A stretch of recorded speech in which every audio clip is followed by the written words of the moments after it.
To replace your front brake rotors, you're going to need to begin by safely lifting and supporting your vehicle. For additional assistance with that task, please follow the link provided at the end of this video. Before you begin working on the brakes, check your brake fluid reservoir.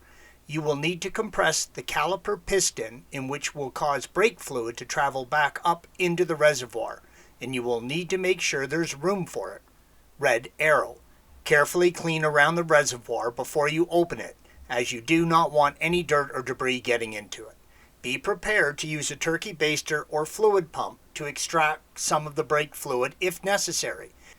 Make sure whatever you use is clean. You do not want any contaminants getting into your fluid. Disconnect the wear sensor from the harness, indicated by the red arrow. Place a large flathead screwdriver between the caliper and the retaining clip, red arrow. Pry the clip away from the caliper and set it aside. Use caution when removing the clip, as it is under pressure, and as always you should be wearing your safety glasses. There are two 7mm Allen bolts holding the caliper to the mounting bracket. They should be covered with plastic caps, but our project car did not have them. If yours have them, remove the covers, then remove the 7mm Allen guide bolts, red arrows. If you are reusing your guide bolts, check them for wear and tear, red arrow. It is a good idea to clean them up with a Scotch-Brite pad and put a little white lithium grease on the smooth part of the bolt, red arrow.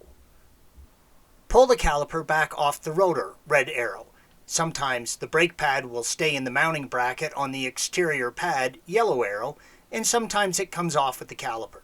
If the caliper is really stuck, you can push in on the piston side, compressing the piston, and give you more room to wiggle it off. Hang the caliper up out of the way with a bungee cord or rope, red arrow. Never let the caliper hang by the brake line. Remove the two bolts holding the caliper mounting bracket to the wheel bearing housing, as indicated by the red arrows. Then remove the bracket from the wheel housing. Remove the single Phillips head screw holding the rotor or disc to the hub, red arrow. The screw does not serve any purpose other than locating the disc in the proper place. The rotor is actually held on by the wheel studs. With the Phillips screw removed, you can remove the rotor from the hub, red arrow. It may be stuck on and in need of help getting loose.